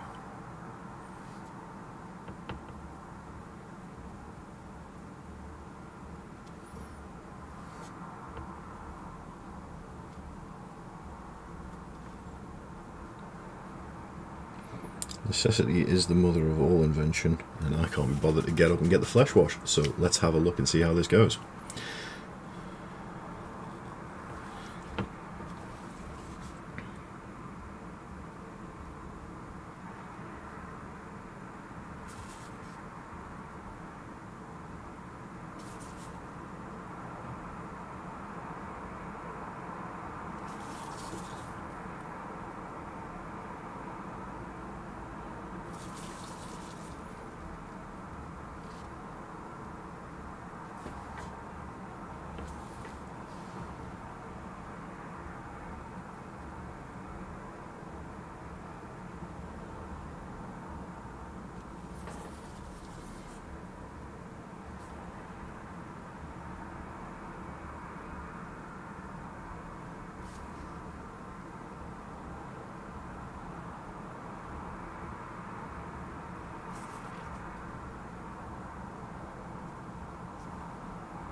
So really, in an ideal world, you'd just be using a pre-made flesh wash like Reichland Flesh Shade or a skin tone from the Army Paint or something like that.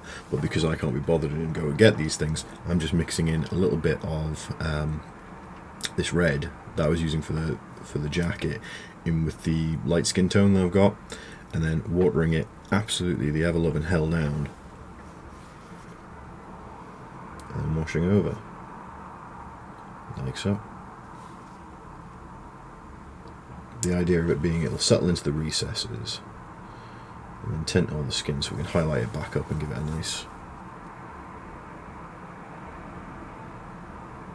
bit of depth.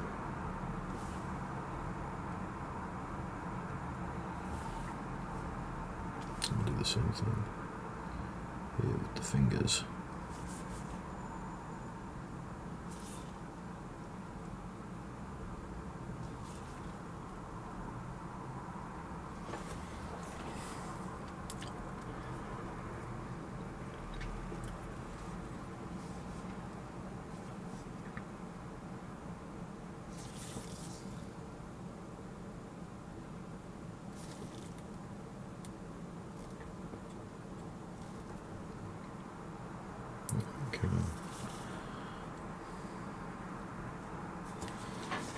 So already just with that, yeah, it's kind of picking up on the camera. You can see things are looking a little bit more. Whoop! I don't know what happened there. Things are looking a little bit more defined.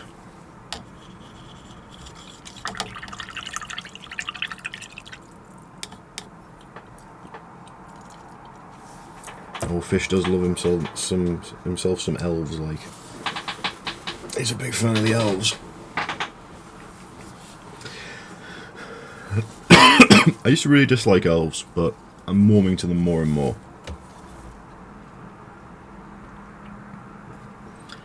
So here we'll do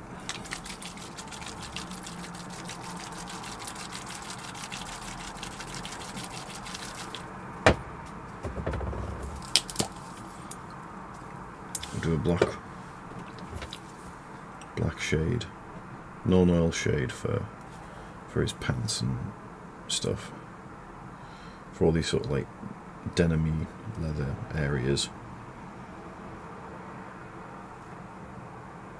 Denim-y leather? Nope, that's not a thing. It's just denim.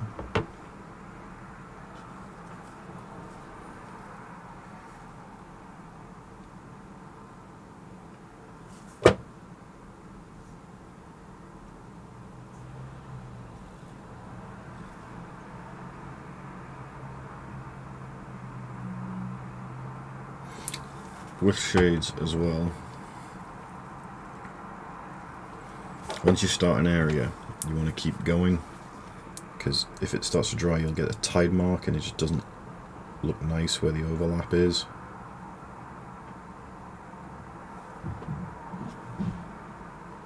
So I always find it works better if you sort of pick one area. So like I said, I'm doing his jeans first.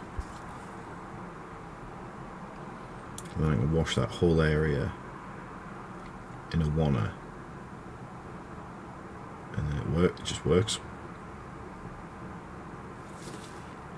I think you can push the wash around a little bit if it's pooling too much in one place, or you haven't got quite enough coverage in another. Go like that, but not for too long, because like I said, when it starts to dry, it'll go a bit tacky, and you'll get unwanted texture.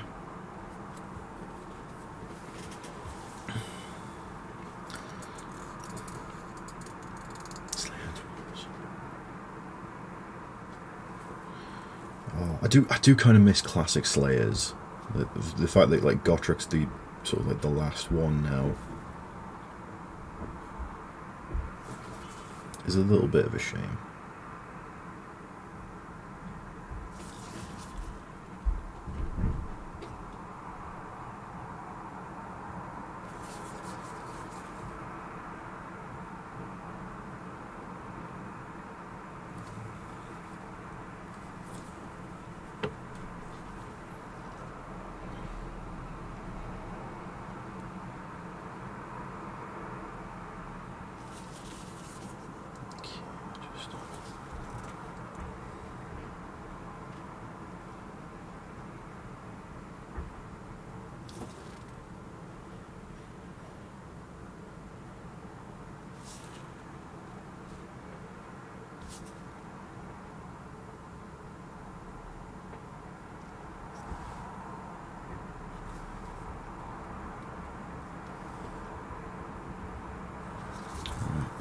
Shade his hair as well.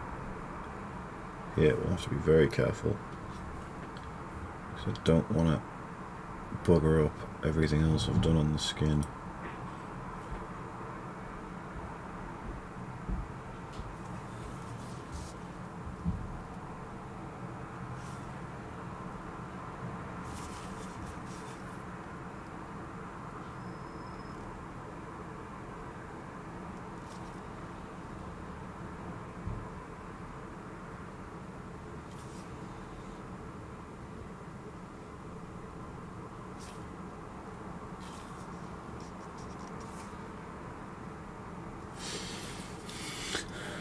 Fun like OG Orcs. Chaos Dwarves. Greywater Fastness is a really nice, like they're good. It's really weird. They're a bit of a misnomer, because they work. Greywater Fastness works way better with like Ironworld Arsenal stuff, which has some dwarf stuff involved, but it's not like the Hammerers, the Longbeards, anything like that, and you're like, that's a bit of a shame. It's not really to do with the rank and file or even the leadership of the dwarves. It's more about their steam engines.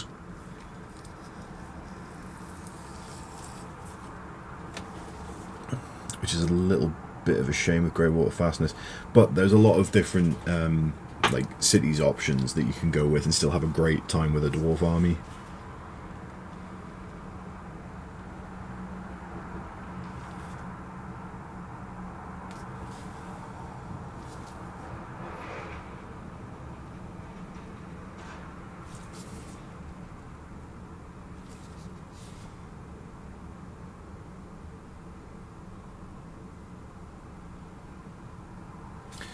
What I'm doing here as well is just putting a little bit of the black shade in the eyes here, just to darken them down.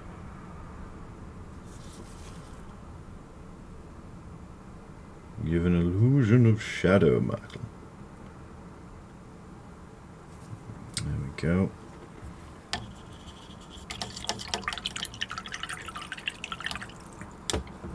Now we're going to go Agrax.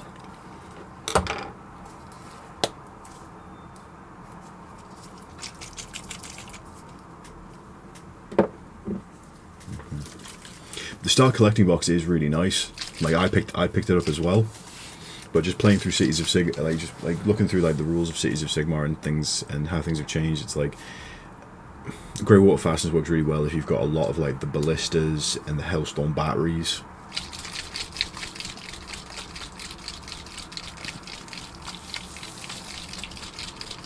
But there's a lot of cool stuff for dwarves anyway. Like if you go for a purely dispossessed army, it's great. That's why Cities of Sigmar, I think, is potentially one of the most interesting armies in Age of Sigmar, because I know some people could be a bit,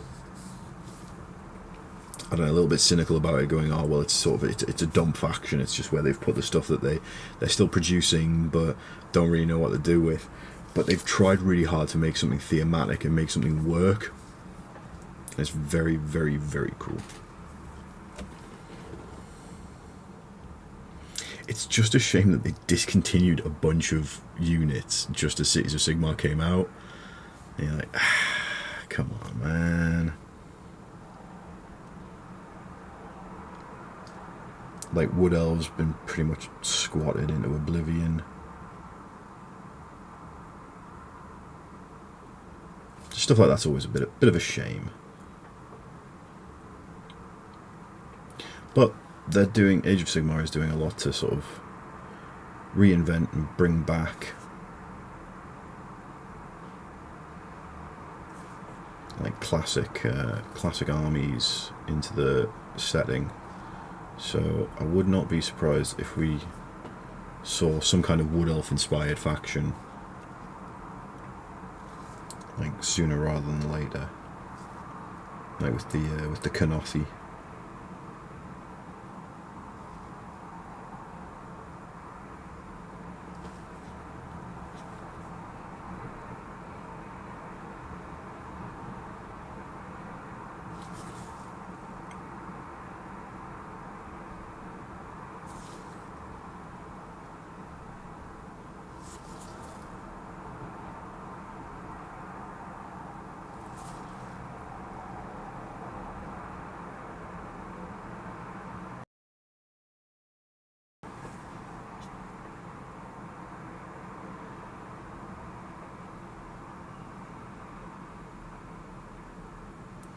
So this red's dried quite glossy,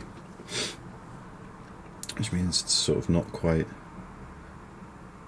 the wash is kind of slicking off it a bit, which is fine. We can work with that.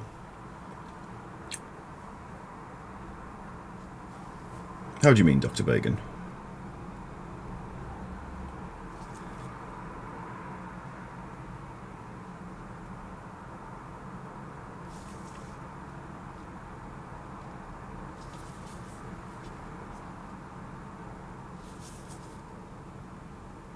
How do you think they've lost the plot?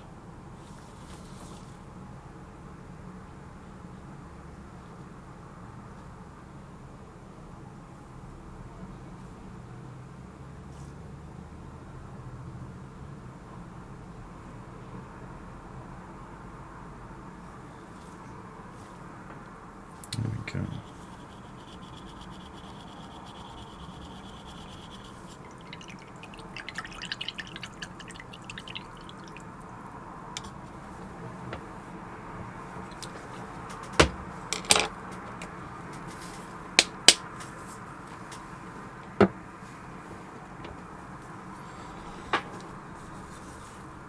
So I'm just kind of see. It's still drying in a bit of place. But now that we've got the wash on, you just get like a bit of detail going on there, which is quite nice.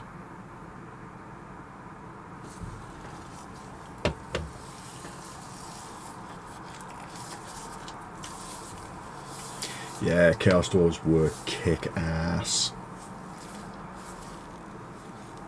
I think they're getting a return in Age of Sigmar. There's been rumblings about it, at least anyway, that Chaos Dwarves are there's some kind of Chaos faction for the dwarves. Hopefully, that'll be good to see. Right, well, I'll tell you what. That's all drying and stuff. So that's basically the two stages of base coat and a shade. And right there, you'd have something that you'd be really happy to stick on a table and blast some zombies away. So what we'll do is we'll come back to this next week and we'll do some more painting, and then I might start on Lisa Trevor as well. We'll see where it gets to. But yeah, no, it's been an absolute kick-ass stream. Thank you all for tuning in as always. Having a good chat on about everything and nothing. And you know, if you haven't already, join us on the Discord. I'll do the thing with the stuff. Try not to knock over literally everything on this desk. Boom! Yeah. And we will see you. I say me. I'll see you next Thursday, because that's when I'm streaming and things. You'll see Jules on Wednesday. I think we'll be back to streaming on Wednesday.